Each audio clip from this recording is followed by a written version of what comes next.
enseguida. Y las etapas iniciales de consolidación son comunes a la cicatrización de otros tejidos, incluyendo el tejido blando, que es el proceso de sangrado y formación de coágulo.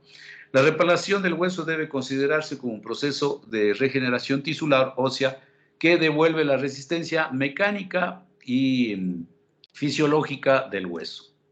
Entonces, ahí tenemos un proceso, como ven ustedes en las radiografías, en esta A y en la B, en la que se genera lo que se llama este callo de fractura, en tanto una radiografía como una tomografía, para que ustedes puedan ver cómo es el callo de fractura. Ustedes ven cómo puentea sobre todo en las corticales, tanto interna como externa, puentea el nuevo tejido óseo y luego va reparando la parte de los fragmentos fracturarios poco a poco. Esto en un tiempo que ya lo vamos a ver. Entonces, como ustedes saben inglés, entonces no hay ningún problema. Van a ver. When a broken bone or fracture occurs, the body leaps into action to begin the healing process.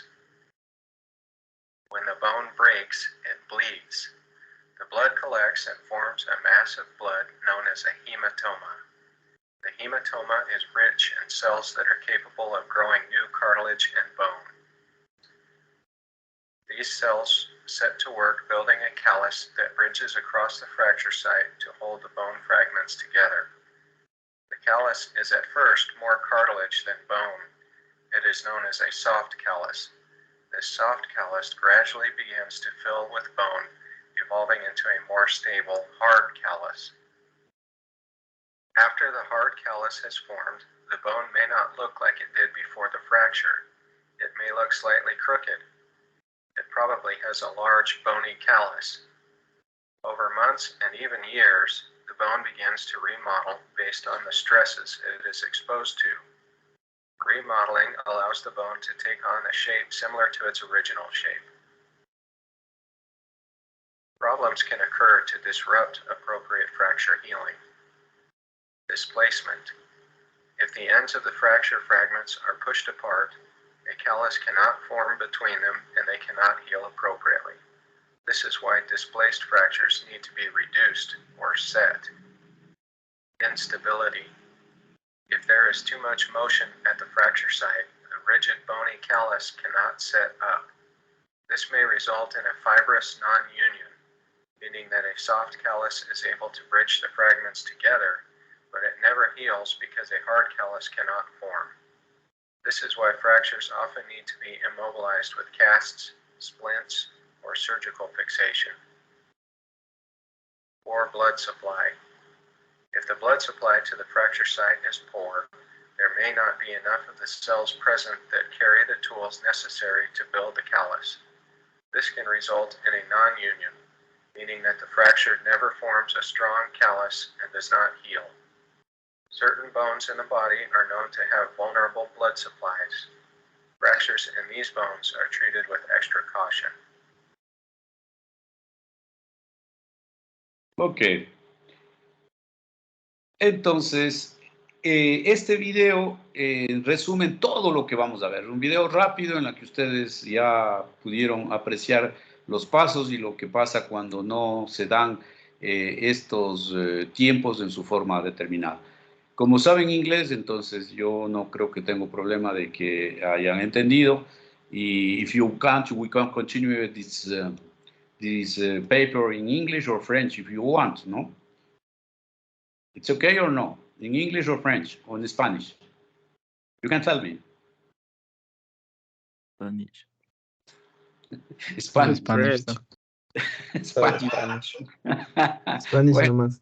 buena respuesta. Bien, bien. Entonces, vamos a entender un poco para saber este proceso, a revisar un poco lo que son las células óseas normales para que entendamos este proceso biológico, ¿no? Entonces tenemos los osteoblastos, los osteocitos y osteoclastos. ¿Qué son los osteoblastos, no? Los osteoblastos son células formadoras de hueso que producen colágeno a través de la fosfatalsalcantina y sustancia fundamental, son las que siempre van a estar generando un hueso nuevo. Luego, bueno, aquí está la microscopía de cómo es que se ven esas células en el microscopio, ¿no? la forma de lo que tienen los osteoblastos. Luego tenemos los osteocitos. ¿Qué son los osteocitos? Son las células que son ya hueso maduro, las células que han madurado para formar el tejido óseo, y estas están secretando sustancias para que se preserve el hueso y se conserve el hueso, y este estímulo se produce con la mecanotransducción y la remodelación esquelética. ¿Qué quiero decir con esto? Que un hueso que está activo con una buena circulación y en movimiento, se produce este sistema de autoinducción para que el hueso se preserve durante el tiempo necesario y determinado. Luego tenemos la histología del osteocito y luego tenemos los osteoclastos, que son células multinucleadas que tienen la función de reabsorción ósea. Cuando el hueso ya envejecido ha cumplido su ciclo vital, entran en función estos osteoclastos para que remodelen y reabsorban el hueso desgastado y den nuevamente un ciclo de formación a través de enzimas proteolíticas, generalmente el ácido cítrico y el ácido láctico. Entonces, es lo que se produce la conservación ósea normal, y es lo que tenemos que nosotros entender para poder ayudar al organismo en el caso de una fractura que el proceso siga, ¿no?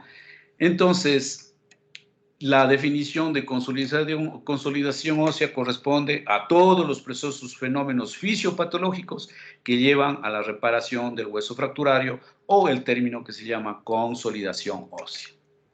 No, la consolidación no es igual para todos los huesos, siendo diferente en los huesos de tipo compacto y esponjoso, y además hay que añadir si son huesos de carga o no carga. En este ejemplo, un fémur, una tibia y un peroné son huesos de carga. Un húmero y un antebrazo, cúbito y radio, son huesos que no tienen carga, por lo tanto, los tiempos y los procesos varían, ¿no? Lo que vimos en el gráfico es lo que nosotros vamos a ver rápidamente. Aquí tienen un ejemplo en este gráfico. La fractura produce un hematoma. Ustedes ven cómo el hematoma está encapsulado, si es que el periósteo está conservado más aún. Luego ya este hematoma comienza a formarse, a reabsorberse, y van formando un hueso esponjoso de remodelación, ¿no? Es el callo blando, y luego ya se va estructurando y formando nuevamente ya hueso maduro. Ustedes ven cómo se hace en la radiografía se ve un periósteo grueso, y empieza el proceso de consolidación. Ahí está el callo y el proceso de remodelación. Entonces, eso es lo que vamos a ir viendo en este tema. Entonces, dentro del proceso fisiológico para una fractura, la respuesta tisular debe reparar la fractura, y existe una serie de eventos que son mezclados y deben interactuar, como ya vimos en el video, tanto en la parte celular, la parte de lo que son todo lo que es la parte de las enzimas, y una buena vascularización. ¿Qué queremos con esto? Es que la fractura se consolide y el hueso vuelva a ser funcional. Aquí está nuevamente lo que les decía, la parte de inflamación, de fibrocartílago, el proceso de callo duro, osificación y la remodelación. Entonces, visto esto, vamos a ir viendo una sola, que es la fase de impacto y la formación del hematoma fracturario, ¿no? En las fracturas se produce necrosis ósea y las partes blandas y hemorrágicas, como vemos aquí está el hematoma. Por eso es importante que se dé el hematoma y tratar de preservar el hematoma, y con esto me adelanto a lo que ya diré posteriormente. Por eso es que todas las técnicas quirúrgicas de reparación o no quirúrgicas, y sobre todo las no quirúrgicas, el hecho de hacer manipulaciones en el hueso cerrado, es para preservar este hematoma, ¿no? Poner el hueso para evitar el desplazamiento y que haya un espacio muy grande, lo que se llama gap, es en inglés el gap, el espacio muy grande entre los fragmentos, sino tratar de aproximarlos lo mejor que se pueda para que este hematoma se empiece a transformar progresivamente en un hueso duro. Y es por eso que las técnicas quirúrgicas ahora ya no consisten en abrir el fragmento, no consiste en ir a abrir y drenar este hematoma, sino hacemos estabilizaciones desde lejos, ¿no? Tanto proximal o distal a través de colocar clavos o si bien agujitas. Es por eso que ha cambiado muchísimo el concepto de tener placas, por ejemplo, cuando conversamos la vez anterior en las fracturas de codo, ¿no? Se hace ya a través de procesos mínimamente invasivos que se llama la técnica MIPO, ¿no? Entonces, eso es la actualidad en lo que es traumatología. Claro que a veces es necesario abrir el foco de fractura sabiendo que vamos a drenar el hematoma, por eso la consolidación tiene que ser fija y respetar y no ser tan agresivo, respetar el periósteo para poder cerrarlo, en fin, existe una serie de cuidados que debemos tener. Es lo que digo, se transforma en el callo del hematoma, en el sangrado, se va formando ya un hematoma, un callo blando, que luego será un callo óseo duro y la remodelación. Luego tenemos una fase de inflamación. Una vez que se ha hecho la parte del hematoma, existe un proceso inflamatorio. En este proceso inflamatorio se dan activación de los mediadores de inflamación, en la que ustedes ven a algunos ahí. Por eso es que hablábamos en una de las conferencias de que hay que evitar dar grandes cantidades de AINES, diclofenaco y sus familiares, y toda la familia farmacológica que está dentro de ese rango de AINES, para que no inhiban esta fase inflamatoria.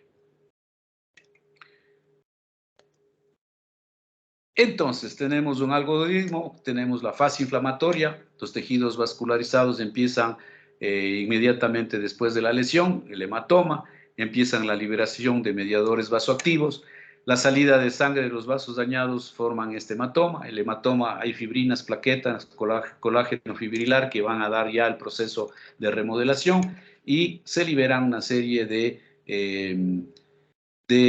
sustancias como la serotonina, estamina y tromboxano para ir remodelando este callo y se vaya transformando progresivamente en tejido óseo. Un poco la parte de esquemas y bioquímica. Y vamos a tener la tercera fase, que es la formación del callo blando. Como ustedes ven, ya el hematoma a base de todos los mediadores histoquímicos se ha remodelado, empiezan a puentear ya los vasos vasculares y empieza a generarse tejido óseo, pero todavía es un tejido que no tiene la fijeza y la dureza del callo definitivo. Por eso es que es necesario cumplir los tiempos de inmovilización hasta que este callo se forme en callo duro y luego remodele, ¿no? Entonces, aquí está un poco el proceso que se hace, con focos de angiogénesis, aumento de la perfusión, y tienen ejemplos, ustedes ven cómo en estas diapositivas, en la A y en la B, no existe una fractura en la que se le redujo manualmente, se le puso una inmovilización, ustedes ven aquí la inmovilización, y hemos respetado la fase 1, la fase 2, y ha empezado a movilizarse, a formarse el callo blando en estas flechas blancas. Es lo que queremos que pase y es lo necesario que es necesario que lo recuerden, ¿no?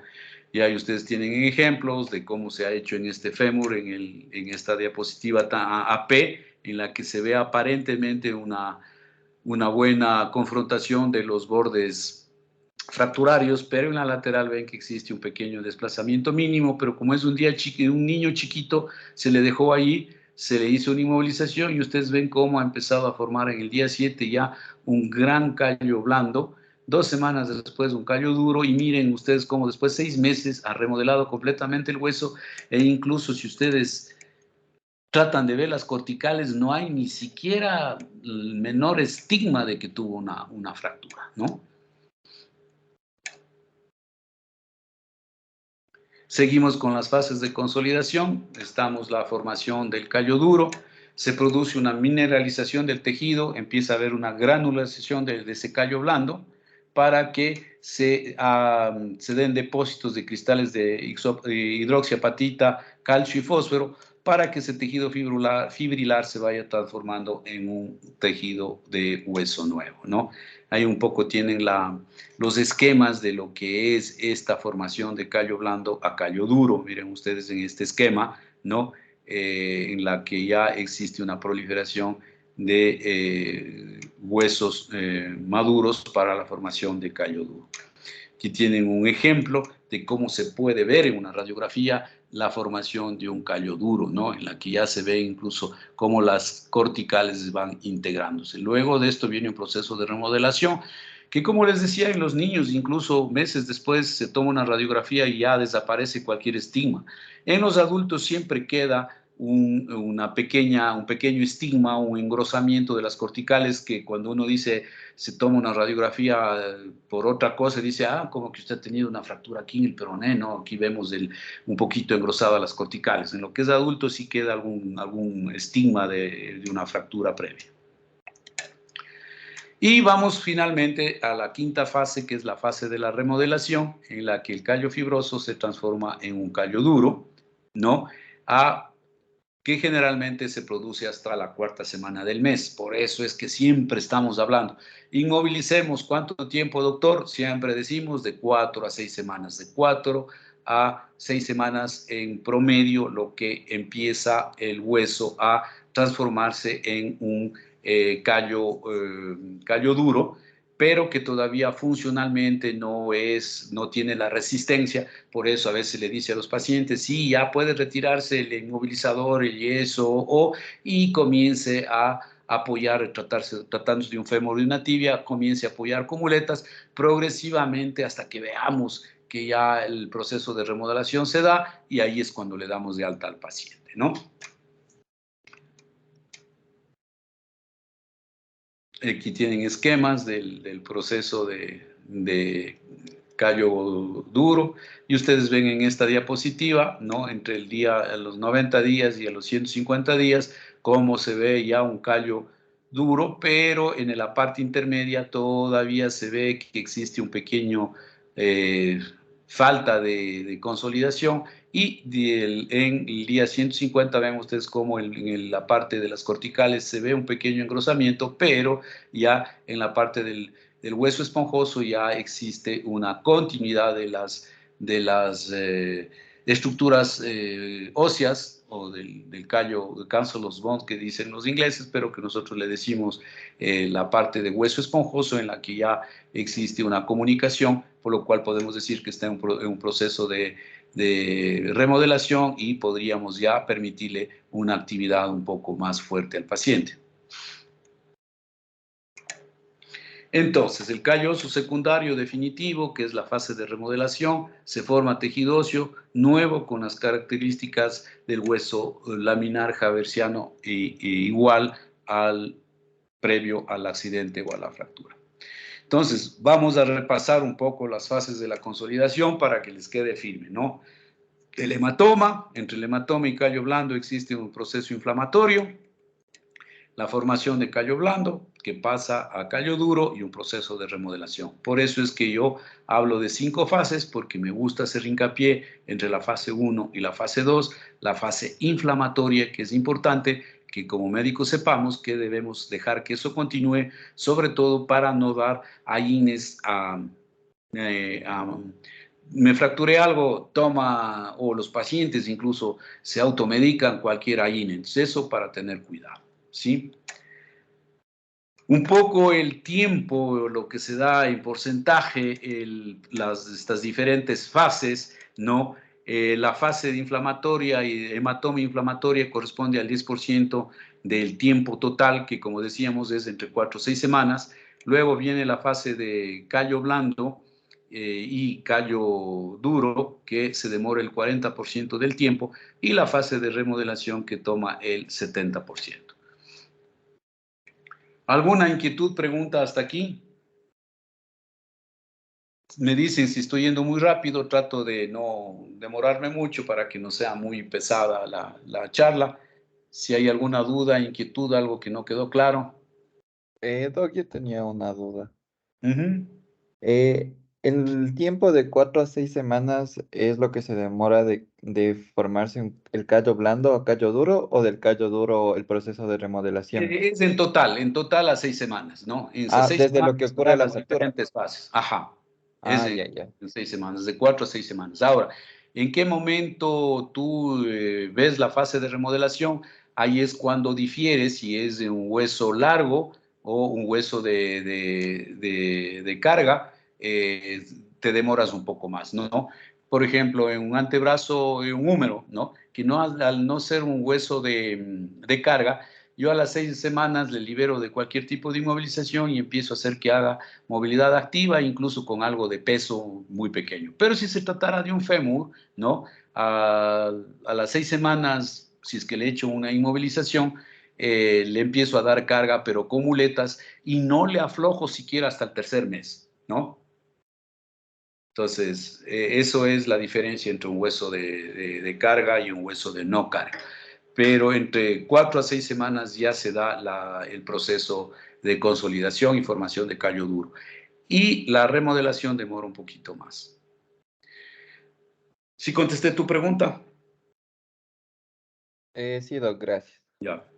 Luego, entonces, ¿cuáles factores pueden influir en el proceso de consolidación? Existen factores que promueven la consolidación y factores que dificultan la consolidación. Vamos a ver cómo están ustedes ahí revisando en esta diapositiva. Los factores que promueven la consolidación son las hormonas de crecimiento, la insulina, esteroides anabolizantes, hormonas tiroides, calcitoninas.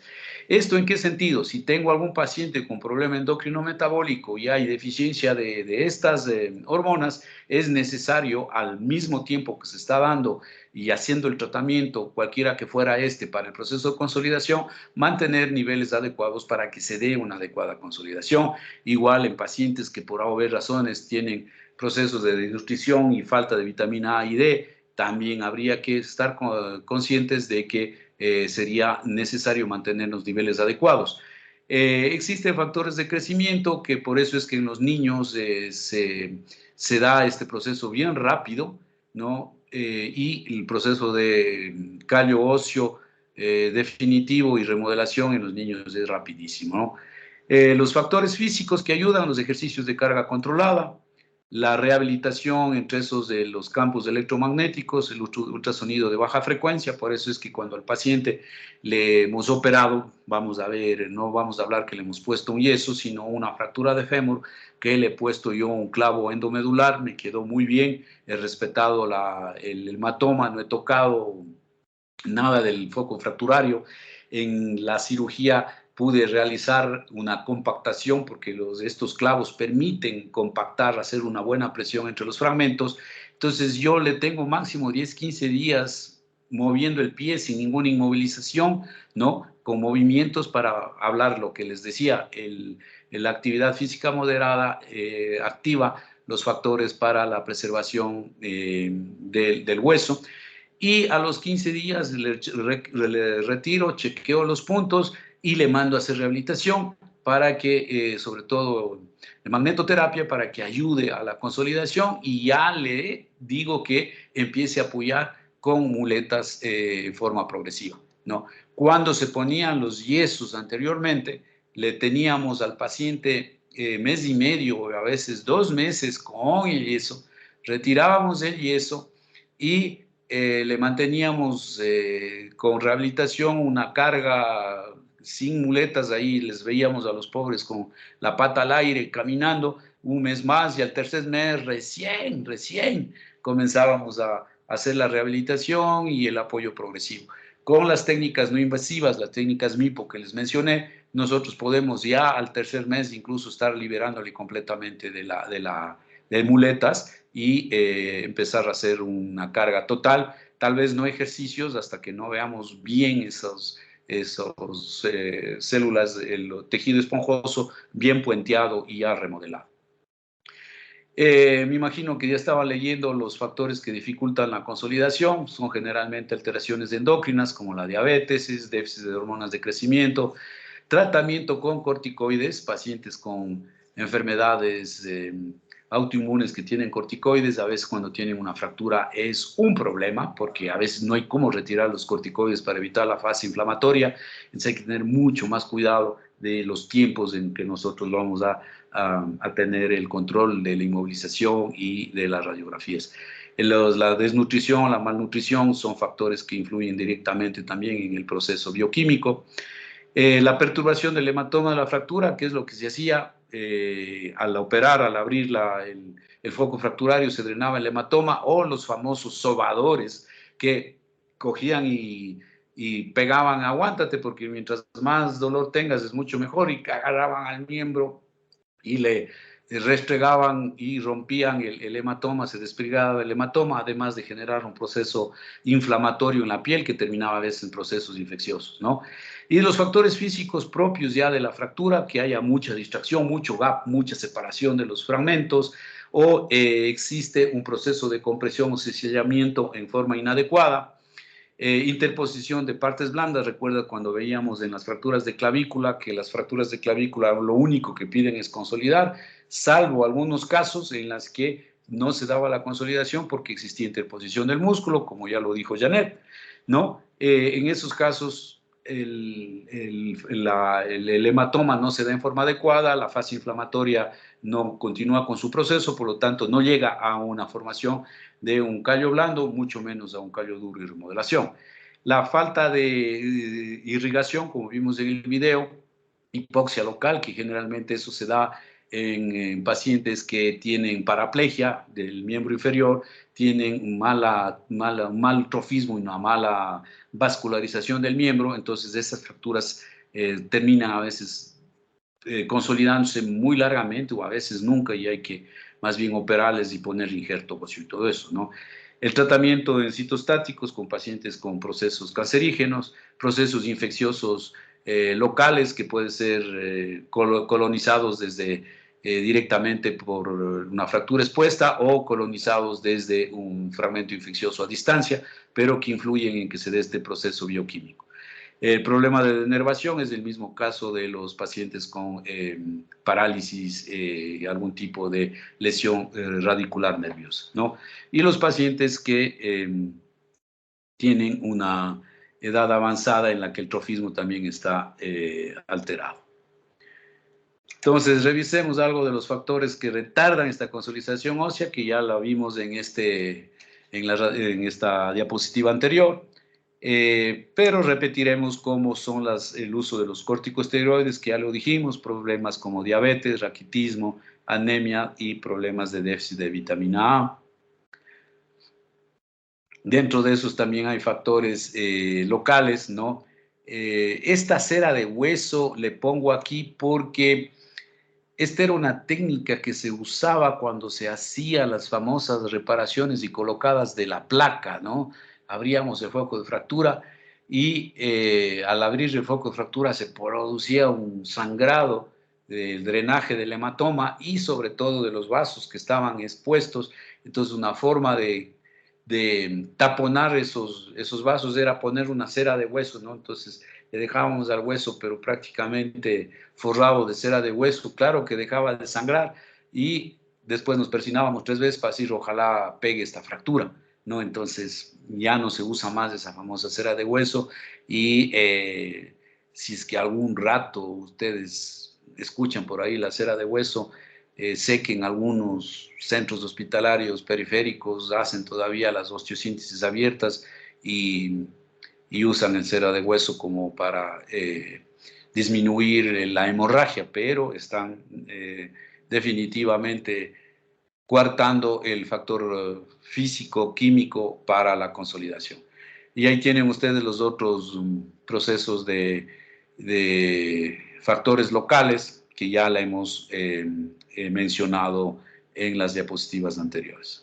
Entonces, el conocimiento de los procesos que integran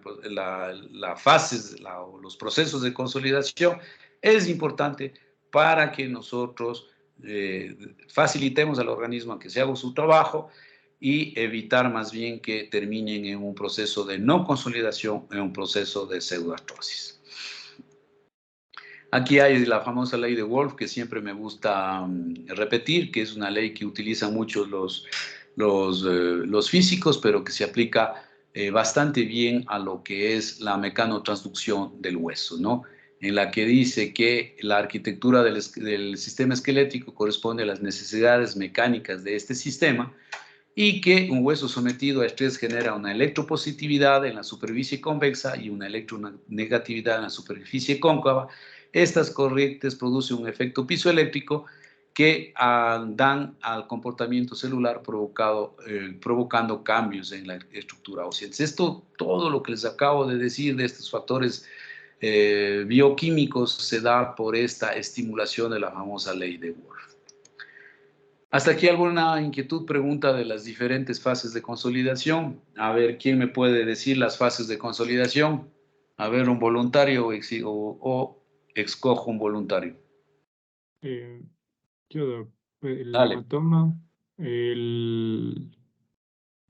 lo que era la inflamación, el callo blando, el callo duro y la remodelación. era eso, remodelación. Perfecto. Entonces, eso ya anótenle porque es pregunta de examen, ¿no? Entonces, los factores que influyen o no, pues ya sabemos, hay locales, endocrinos, sistémicos, pero generalmente no insisto mucho eso en los exámenes, pero sí conozcan bien las fases de la consolidación. Entonces, hecho estas frases, terminadas las fases de la consolidación, vamos a revisar de una vez. Déjenme nuevamente achico la pantalla porque estamos con la hice cortita para no cansarles. Hay muchas diapositivas que están ocultas, ¿no? Sí están grabando, ¿no?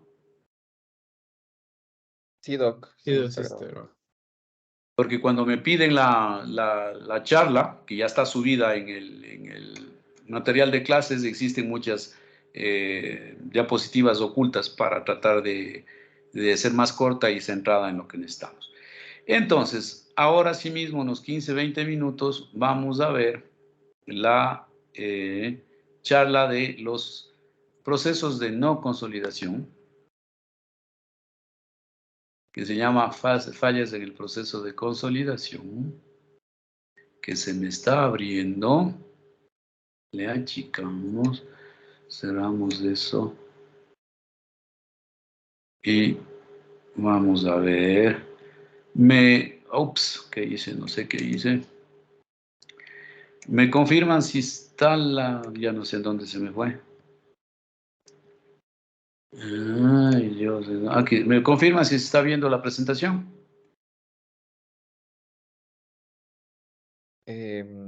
¿No? Sí, Doc, pero se está viendo primero su pantalla de Teams. también. Está detrás de la pantalla, ¿no? Ajá. Y ahí, entonces hagamos ahí. Ahí. Sí, ahí se ve la presentación ya.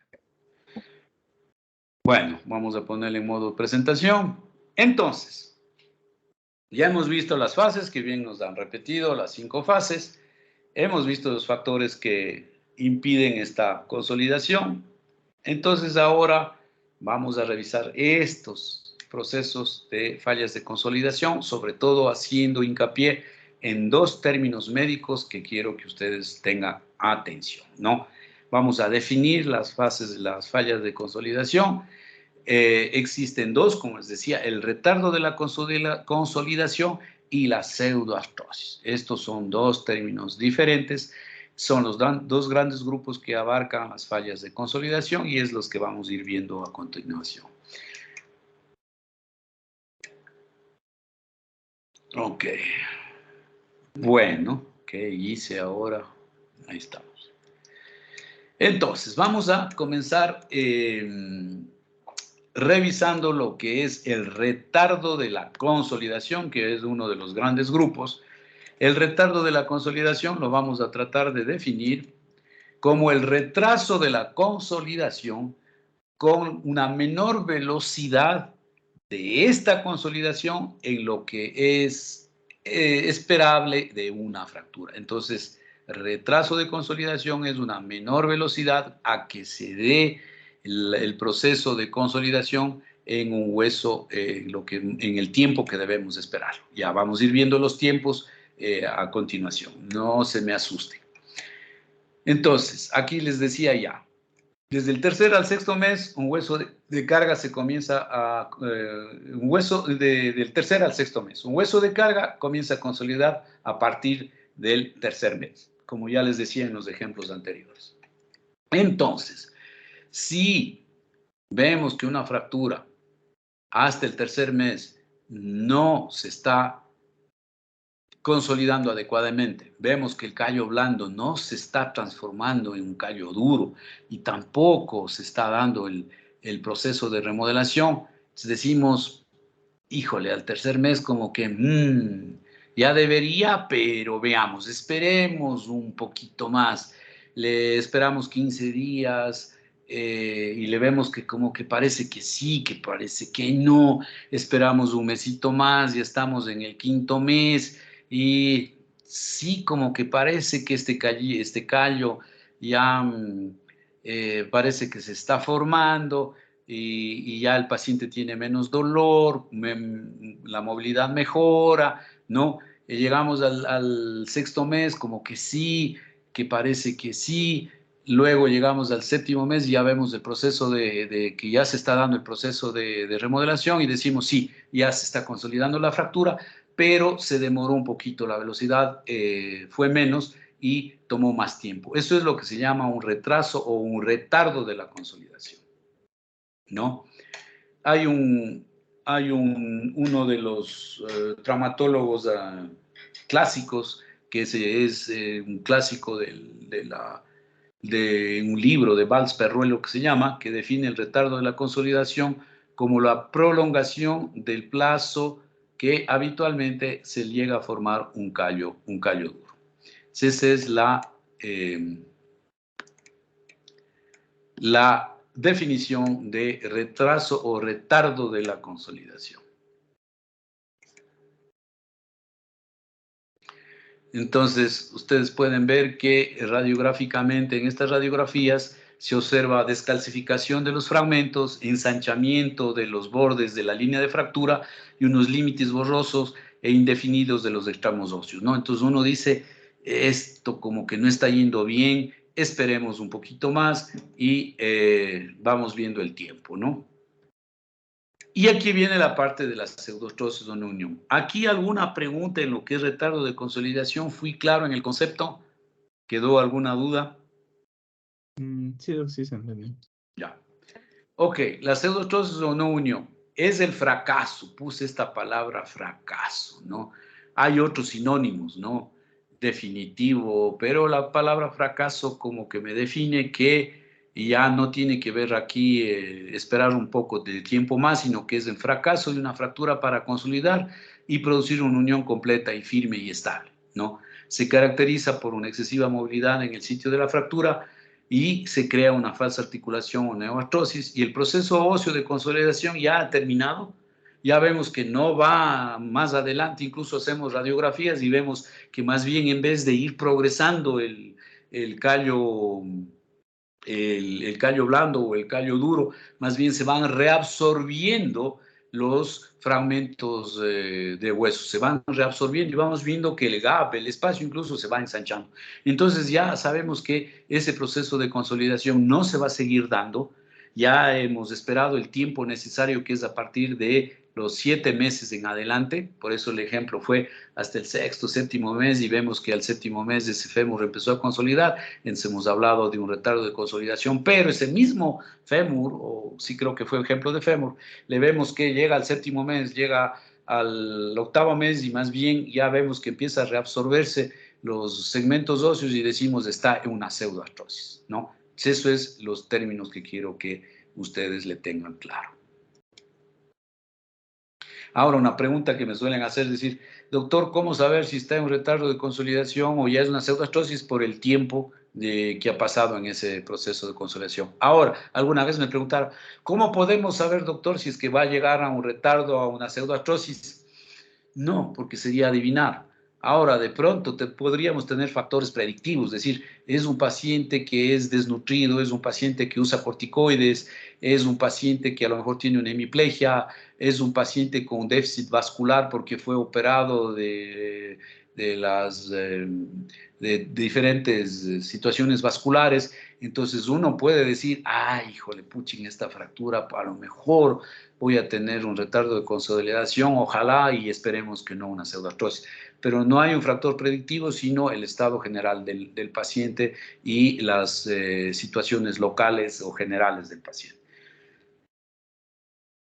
Entonces, nuevamente, retardo de consolidación, cuando la consolidación no ha avanzado a la velocidad media esperada para la localización y tipo de la fractura entre los 3 y 6 meses, aquí están los tiempos, y la pseudoartrosis es la incapacidad completa, definitiva, o como puse yo aquí, falla o fracaso, puede ser, son los sinónimos de la consolidación por un fracaso definitivo de la osteogénesis. Esto es a partir del séptimo mes. Si ustedes ven que entre el sexto y el séptimo mes hay una brecha en que no sabemos si esperar un poquito, si estará en retardo, en una pseudoartrosis, hay ese, entre el sexto y séptimo mes, cuando uno dice esperemos, veremos, y uno da medicación, vasodilatadores y lo que sea para tratar de mejorar el estado clínico del paciente para que se dé la consolidación y no llegue a una pseudoartrosis. Hay ejemplos de cómo se trata una pseudoartrosis. Este paciente tuvo una fractura expuesta con, creo que era una C1, C2, con varios fragmentitos, por lo que hubo necesidad de hacer una limpieza quirúrgica. En la limpieza quirúrgica no se vio el proceso de consolidación, se colocó unos tutores externos dando compresión al foco de fractura, y ustedes ven cómo ventajosamente ya se dio el proceso de consolidación y una remodelación, sí, con algún problema de ejes en el sentido anteroposterior, digamos, sí, pues en el sentido sagital, pero no en el anteroposterior. Como ustedes ven un niño pequeño, esperamos que la remodelación, era un niño de 8 o 9 años, se dé progresivamente, ¿no? Esto ya es una radiografía antigua, así es que este muchacho ya debe estar ya más bien de adulto y quién sabe de abuelo.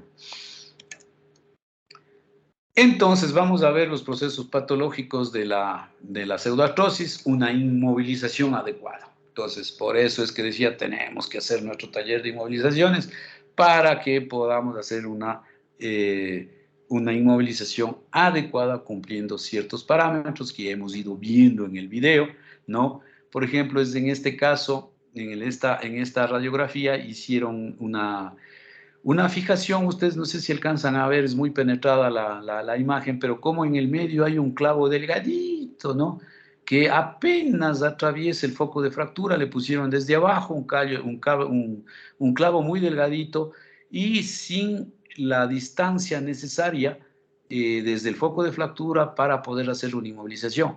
Entonces, el hueso y además que es una tibia y un peroné, es un hueso largo. Entonces, con 4 o 5 centímetros de inmovilización por encima de la fractura en un hueso delgado en la que permite movilidad, pues llegó a la pseudoartrosis, ¿no?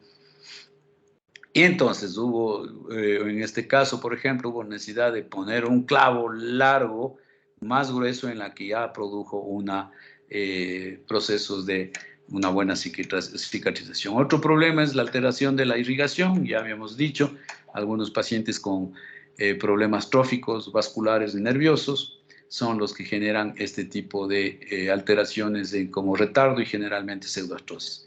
Dentro de las causas de pseudoartrosis ya hemos visto de la inmovilización inadecuada, está la inmovilización del tiempo insuficiente o por culpa del paciente. Generalmente es el paciente que se siente fastidiado y se saca la inmovilización antes de tiempo. Una fijación interna adecuada es lo que les mostré, a lo mejor una osteosíntesis muy débil, muy blanda, que no cumple los parámetros necesarios de la biomecánica, puede producir la pseudoartrosis, o una distracción por tracción por placas y tornillos. Entonces ponemos una placa tornillo pero no hemos cerrado el gap, además que ya drenamos el hematoma y además de eso le dejamos separado, eso va a ir fijo a la pseudoartrosis. Y dentro de las alteraciones de la irrigación tenemos la insuficiente vascularización, fractura de un hueso patológico, fracturas expuestas, fracturas con infección, fracturas segmentadas, recuerdan la clasificación B de lo que es la C1, que es las fracturas segmentarias, ahí se me fue. Y tenemos las fracturas cominutas con muchos fragmentos y las tumores a nivel óseo. ¿Cuáles son los huesos que más frecuentemente tienen pseudoartrosis? El cuello del fémur, la diáfisis del húmero, el tercio distal de la tibia, las escafoides en la fractura en la mano, el astrágalo, la clavícula y la diáfisis del cuello. Por eso siempre insistimos en que hay que entender bien la fisiopatología de esa fractura y saber que son estos los huesos que tienen más pseudoartrosis por su proceso en el cuello del fémur, es porque al fracturarse dañan la vascularización que está a nivel de la cápsula articular. En la diáfisis del húmero es un hueso que está recubierto muy poquito con músculos. En el tercio distal de la tibia prácticamente es hueso y pellejo, hay muy poca vascularización en el tobillo. En el escafoides llega muy poca vascularización. En el astrágalo es un hueso de carga que está rodeado de tejido duro y tiene poca vascularización. En la clavícula, las fuerzas de tracción de los músculos y la ruptura del periósteo generalmente hace que haya más pseudoartrosis y en la diáfisis del radio. ¿Cuáles son los huesos de mala circulación? Les acabo de mencionar: el cuello del fémur, el astrágalo, el escafoides carpiano y la diáfisis de la tibia. Existe una famosa clasificación, si están dormidos despiértense porque esto es pregunta de examen, si quieren anoten, es la famosa clasificación de Judet de la pseudoartrosis. Ya hemos visto el proceso fisiopatológico de la pseudoartrosis, que se llama pseudoartrosis, y tenemos que clasificar la clasificación de Judet e iremos viendo de los ejemplos radiográficos de esta clasificación de Judet, que se divide en dos grandes grupos: primero hipervasculares y luego avasculares, ¿no? Vamos a ver, no sé cuál es la que comenzamos con las hipervasculares. En las hipervasculares existen subtipos. En las hipervasculares son generalmente producidas por falla de la inmovilización de la fractura. Y existen estos subtipos: pata de elefante, casco de caballo y oligotróficas. Repito, pata de elefante, casco de caballo y oligotróficas. Preguntas de examen.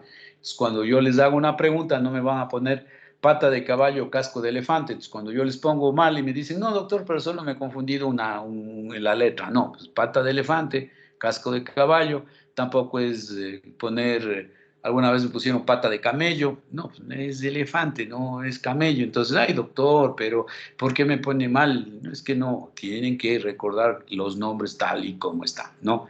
Entonces, vamos a ir viendo cada una de estas. La famosa pata de elefante como son hipervasculares, poseen bastante callo óseo. Se debe generalmente a una fijación en la que permitía movilidad o un apoyo prematuro de una fractura que estuvo viendo bien, una fractura bien reducida, bien alineada, y el paciente muy posiblemente no hizo caso, se retiró la inmovilización o apoyó antes de tiempo, si en el caso es de una cirugía, y se llama pata de elefante porque radiográficamente se ve como si fuera una patita de este famoso paquidermo, ¿no? Que son como planas. Entonces, por eso se llama pata de elefante. Ustedes ven esta radiografía bilateral, existe un callo óseo, pero un aumento de la parte de las corticales que son moderadas, asemejándose a una pata de elefante. Entonces, ustedes ven el esquema y el ejemplo radiográfico de las hipervasculares. Luego vamos a ver la famosa casco de caballo. Recuerde, casco de caballo. Son poco hipertróficas, los fragmentos presentan un callo óseo insuficiente y se unen y hay un poco de esclerosis en los huesos, que es una lineecita blanca, y se debe a una fijación un poco inestable en cuanto a la cirugía se refiere. Y vamos a ir viendo esta diapositiva. Ustedes ven, a diferencia de la anterior, cómo es mucho más abundante el callo óseo que en esta de aquí, en la que el callo óseo es mínimo, ¿no? Como que si fuera, ustedes ven en la pezuñita del caballo, ¿no? Tiene esta forma un poquito redondeada y ustedes ven en esta diapositiva de texto que por qué se produjo esta pseudoartrosis. Ustedes ven donde está mi cursor, cómo se rompió el clavo, ¿no? Se rompió el clavo. Y esto suele pasar. Se rompió el clavo y dejó poco espacio para que se dé una adecuada inmovilización y al romperse el clavo, este foco de fractura estuvo moviéndose, generando una pseudoartrosis en forma de casco de caballo. Y la última de las hipervasculares son las oligotróficas. Estas no tienen callo óseo, son fracturas en las que existió un gran desplazamiento y una distracción de los fragmentos y además se hizo una fijación interna inadecuada y se dejó un gap, un espacio importante, por lo que el hueso no pudo puentearse, por lo que generó esta pseudoartrosis. Ustedes ven aquí, no tienen callo óseo, existe esclerosis en las líneas, hay un aumento del gap. Ustedes ven cómo está esta pseudoartrosis de húmero. Este es un paciente que estuvo con un paciente parapléjico con una inmovilización inadecuada y ustedes ven cómo se ve la esclerosis de los focos de fractura. Lo que hubo que ponerle es un tutor dándole compresión. No abrimos el foco de fractura, simplemente le dimos compresión y finalmente se logró la consolidación. Entonces, esta es la última de las hipervasculares. Hasta tanto, alguien que no sea Christopher, que me repita cuáles son las, dentro de la clasificación de Judet, las hipervasculares. ¿Cuáles son? 1. Pata de caballo. Pata de elefante. Pata de elefante, casco de caballo. Pata de caballo, déjala pata de hacer. elefante. Oligotróficas. Ya me dijeron pata de caballo. Les digo. Casco de caballo. Ya. Les De digo, camello ¿no? Mira, y ahí están. Y a pesar de que les hago repetir en el examen, de poner exactamente igual. Otra vez, entonces, la 1. Pata de elefante. Pata de elefante. Pata de Pata de elefante. elefante. Casco de caballo. Y Y oligotróficas. Oligotróficas. Bueno, entonces, ahora vamos a ver las avasculares. Dentro de las avasculares existen 4 subtipos, que generalmente es producto de la alteración de la irrigación de los fragmentos óseos y existe por defecto, cominuta, en cuña de torsión y atróficas. Entonces, las hipervasculares son 3 y las avasculares son 4. Vamos a ir viéndole cada una de estas. Por defecto, generalmente hay pérdida de un fragmento óseo. Los extremos de los fragmentos están bien, son viables, tienen vascularización, pero el gap que existe hace que sea imposible que esa fractura se puentee. Generalmente se dan en fracturas expuestas en las que se quedó un pedazo de hueso en el sitio del accidente de tránsito, ¿no? O en procesos infecciosos en las que se murió, se necrosó, para usar términos médicos adecuados, un pedazo del fragmento, por lo cual generalmente ya no se puede dar la consolidación. Entonces ustedes ven aquí en el esquema cómo vemos fractura en esta tibia proximal y distal, por más que hubo hematoma y todo, pero hay un gap importante por faltante de un buen segmento óseo. Entonces ven ustedes cómo se hizo esta especie de inmovilización pasando por el calcáneo, pero ustedes ven que prácticamente tiene desde el tercio de la diáfisis y no tiene nada de lo que es la tibia, el tercio proximal. Entonces hemos puesto este clavo para que posteriormente, porque fue una fractura por herida de arma de fuego, para hacer que el proceso inflamatorio infeccioso ceda con antibióticos para luego hacer otras técnicas de transporte óseo o colocación de injertos, en fin. Entonces, pero esto es la que es por defecto, ¿no? La segunda, que es la cominuta. Existe uno más de fragmentos necrosados. No, si ustedes vieron que la primera, los fragmentos son viables, pero el espacio, la falta de hueso es lo que hace que no se dé la unión. En esta cominuta existe uno o más fragmentos que están necrosados. En las radiografías no se logra observar la formación de callo blando ni duro. Entonces ustedes ven en este esquema, ¿no? Como en la porción distal está de rojo, quiere decir que está vascularizado, pero el segmento proximal está necrotizado. Entonces hay una necrosis ósea que lo que hace es que los huesos se reabsorban, ¿no? Si ustedes ven en esta fractura de la diáfisis, si quiere una C3 con varios fragmentos, fractura grave. Ustedes ven cómo hemos puenteado este clavo largo, pero al poco tiempo vemos cómo más bien los fragmentos empiezan a reabsorberse, los focos de fractura empiezan a reabsorberse. Hubo necesidad de generar injertos óseos, abrir el foco de fractura, generar injertos óseos autólogos del paciente. Ahora se puede poner los famosos PRP. Antes lo que hacíamos es sacábamos de la cresta ilíaca, de las dos crestas ilíacas, sacábamos un fragmento esponjoso óseo y con un poquito de sangre y le rellenábamos eso en el foco fracturario, le poníamos una mallita, cerrábamos el periósteo y nos presionábamos 3 veces para que se consolide. Luego, ya retirado el clavo, hemos logrado una buena consolidación. Ustedes ven el estigma del clavo, de los tornillos distales, del tornillo proximal. Esta es la fractura conminuta. Luego vamos a ver la famosa encuña de torsión. ¿Cuál es la característica de esta pseudoartrosis?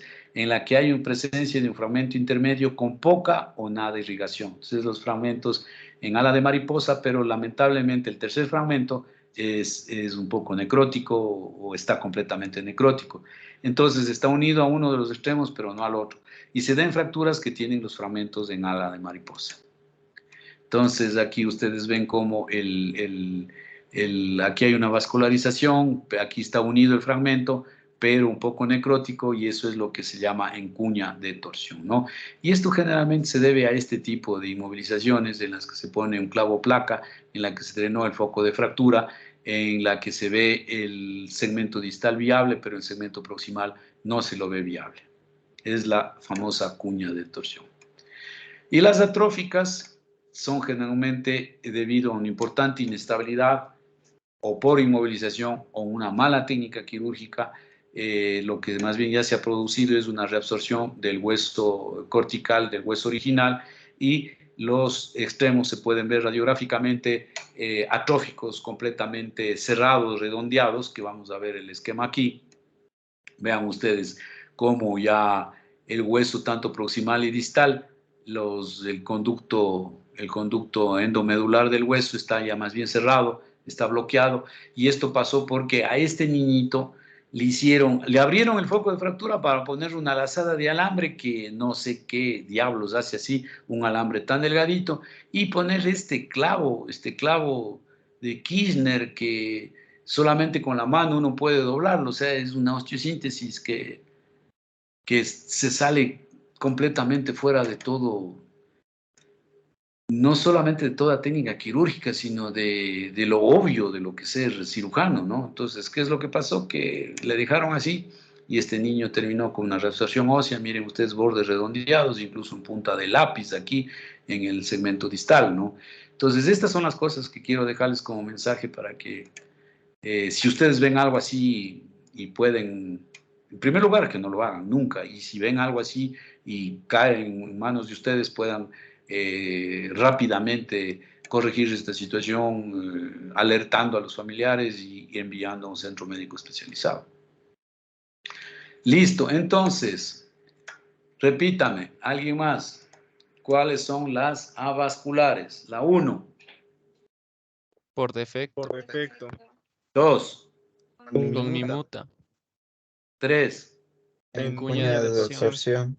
4. Atróficas. Ya están pasados del semestre con esto ya. Listo, entonces manifestaciones clínicas, que ya viene a ser un complemento, ¿no? De cómo se evidencia clínicamente esta pseudoartrosis, generalmente por una movilidad anormal, al no haber consolidación ósea, hay crepitación y el paciente, si es un pseudoartrosis del húmero, levanta el hombro y el codo está caído, movilidad anormal. Un foco de fractura que puede ser indoloro, con poco dolor. Es increíble, pero una pseudoartrosis genera muy poco dolor o muy poquito dolor cuando hace esfuerzo, ¿no? Atrofia muscular porque no está funcionando bien ese miembro. Por ejemplo, si es una pseudoartrosis del tercio distal de fémur, ¿no? Hay una rigidez de la rodilla y una atrofia de la masa muscular femoral increíble, ¿no? Disminución de la movilidad articular, lo que les acabo de decir. Si es una tercio distal de fémur, al no moverse la rodilla, entra en una rigidez y por lo tanto una deformidad clínica manifiesta. Aquí un poco el tratamiento lo vamos a ver brevemente. Lo que hay que tratar es de quitar los factores causales. En los casos de las hipervasculares, generalmente producir y tratar de hacer una reducción y estabilización quirúrgica adecuada de la fractura. Y en las avasculares, una reducción y una embolización quirúrgica de la fractura y más colocación de injertos óseos, que antes generalmente son los injertos autólogos, en los que se sacaba huesito esponjoso de las crestas ilíacas. Ahora ya existen nuestros medios hueso sustitutivo, que son a base de hidroxiapatita, que ya vienen en chips, vienen en crema. Antes no teníamos eso, entonces sacábamos de la misma cresta ilíaca. Pero les cuento, yo ya este tipo de cirugías ya no hago desde hace mucho tiempo, pero en alguna ocasión si se me diera la oportunidad, y de hecho sí tuve la oportunidad de hacer de un paciente que querían que yo insista porque le había operado a la familia X, entonces sí saqué un poquito de cresta, ya no tanto como sacábamos antes, chuta, dejábamos, cureteábamos y sacábamos una cresta ilíaca y la otra y le dejábamos solo 2 tablitas y nada en el medio. Ahora sacamos menos y le ponemos con las células, los huesos de ¿cómo es? Se me fue el nombre, que son bioliofilizados, que ya son sustitutos óseos que activan la producción de hueso. Entonces a mí me gusta usar esos sustitutos y un poquito de cresta ilíaca propia del paciente para generar una mejor consolidación ósea. Un poco de ejemplos de cómo una fractura inadecuada en esta tibia, una fractura grave, se colocó una placa en la que no se dio buena compresión. Ustedes ven cómo los tornillos están separados, lo que produjo una pseudoartrosis, incluso esta tibia se fue en varo, y se le retomó con una placa en palo de Hoyke que se llama, más sustitutos óseos. Incluso acá se rompieron algunos tornillos de la placa anterior que quedaron ahí, como ustedes pueden ver. Se le hizo este empaque de palo de hockey con injertos óseos y se logró una consolidación. ¿Cuáles son las complicaciones que puede dar o dan una pseudoartrosis? Las infecciones, genera una disminución de la fuerza muscular. Los pacientes que tienen embolia grasa, con compromiso neurológico, acortamiento y pérdida del hueso, rotaciones o angulaciones y movilidad anormal, atrofia por desuso y hasta la pérdida de la función. Listo, chicos, traté de hacerle lo más rápido para no cansarlos y hemos avanzado ya la parte importante de lo que es la consolidación ósea y luego ya podemos empezar a ver algunas patologías, las más comunes. ¿Inquietudes o preguntas? ¿Está claro? Doc, Dime, bueno. hoy tuve la suerte de ayudar al doctor Hidalgo en una cirugía de húmero y ¿Entraron ahora? sí, hoy. Y él puso como en modo de una jeringa, como él dijo que era un injerto y parecía una pastita blanca. Eso es lo que usted dijo Ese que es el ayuda. que te acabo de decir. Eso, ¿no? Que venden. Vienen o en formas de hueso liofilizado, en formas de chip, o vienen en forma de crema. Se llama DBX, matriz ósea. ¿Y qué osteocintes le hizo? Bueno, era una fractura de húmero y le puso tornillos y placa. Ya. ¿Le deslizó la placa o abrió el foco de fractura? Le deslizó la placa. Ah, no, Exacto. abrió, Doc. Abrió. Sí. Generalmente se abre poquito y se desliza la placa, ¿no? Antes se abría todo el hueso, se abre un poquito y desde ese hueco se desliza tanto arriba como abajo y se pone, y para evitar eso se pone la matriz ósea desmineralizada que se llama DBX.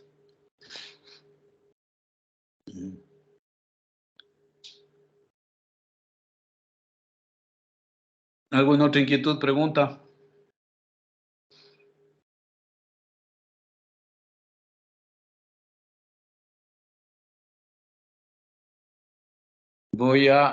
Antes que salgan,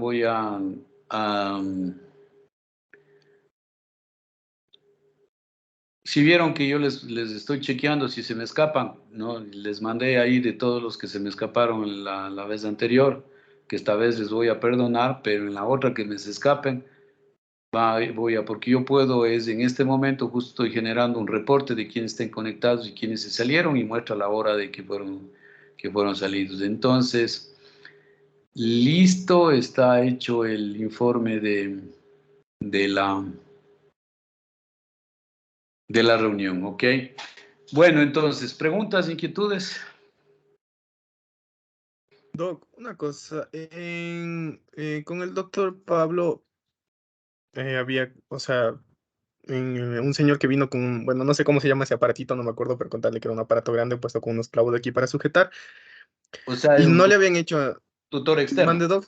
¿Tutor externo? Sí, sí, creo que era ese, si no me equivoco. Es un nombre raro, dijo el doctor Pablo, no le entendí la verdad, pero no le habían hecho aquí, sino es que él viene de Guayaquil, si no me equivoco, y ya creo que tenía 3 meses, y en la radiografía de la fractura literalmente estaba, o sea, el pedazo del, no era del húmero, creo que era del cúbito, si no me equivoco, con los injertos y todo, pero todavía se veía que no había, o sea, no había ni Consolidación. siquiera, ajá, Claro. consolidación, no había nada.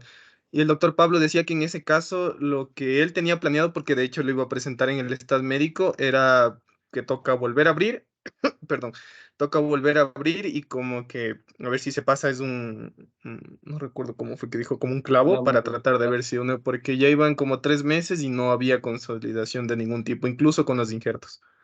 claro, claro.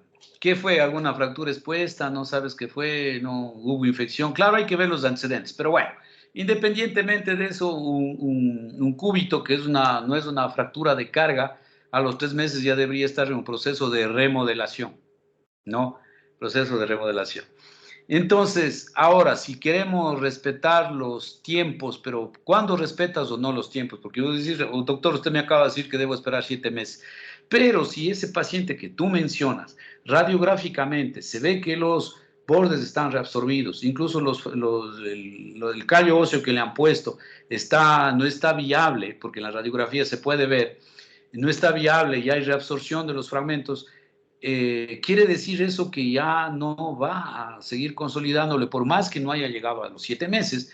Entonces, a lo mejor es necesario hacer algún procedimiento en el que, en este caso, Pablito dijo, no, yo creo que voy a retirar los tutores, retiro los tutores y lo que hago es coloco un clavo endomedular y fijo en proximal y distal y hago aporte de injertos óseos para que esa fractura se consolide.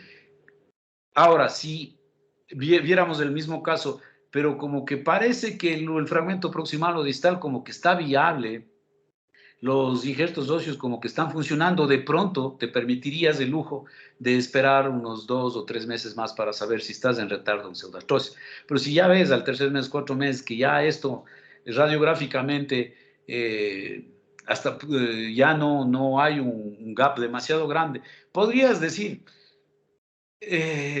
voy a presentar, a veces uno dice, presentaré el caso para discutir entre varios colegas y a ver qué opinan.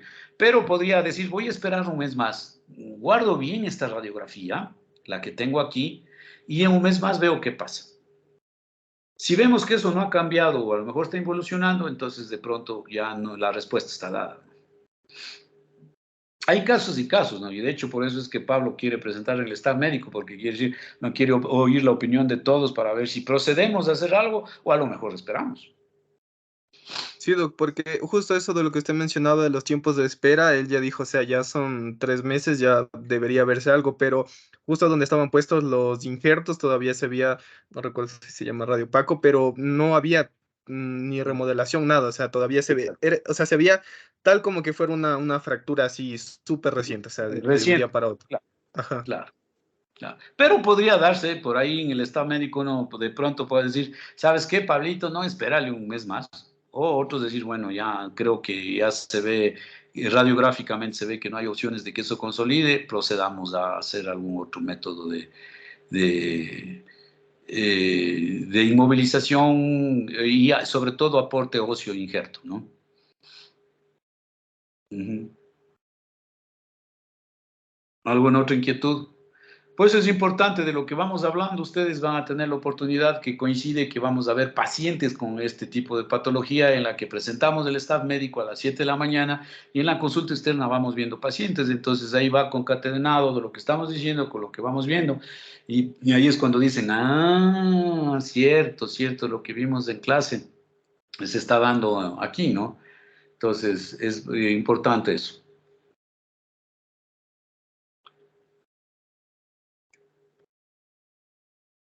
Listo, chicos, entonces, that's it. Y mañana hacemos, Cristo, ¿quién da la charla mañana? La compañera Andrea Yo, Doc. Tumba y Fracturas de pelvis. Juan Domínguez. Ya, me dijeron de que ustedes hablan súper bien inglés y que todos son C1, me dijeron. Entonces, ¿qué tal si hacemos mañana la charla en inglés? ¿Cierto es que hablan bien inglés todos? Solo Juan. No, Doc. ¿Solo qué? Así Solo me el dijo. Juan, Doc. No hacemos en inglés la charla, no en Spanglish, sino en inglés, porque así me dijeron que ustedes toditos son C1 mínimo, entonces dije, no, pues está. Pero bien. ya hicimos en español. Doc. Ya solo por eso, ya solo por eso. Bueno, chicos, entonces pueden salir y nos vemos mañana, ¿no? Con los otros dos temas que siguen. Una buena noche. Gracias, Doc. Gracias, Doc. Gracias, Gracias, Doc. Hasta luego. Gracias, Doc. Hasta luego. Gracias, Doc. Hasta luego,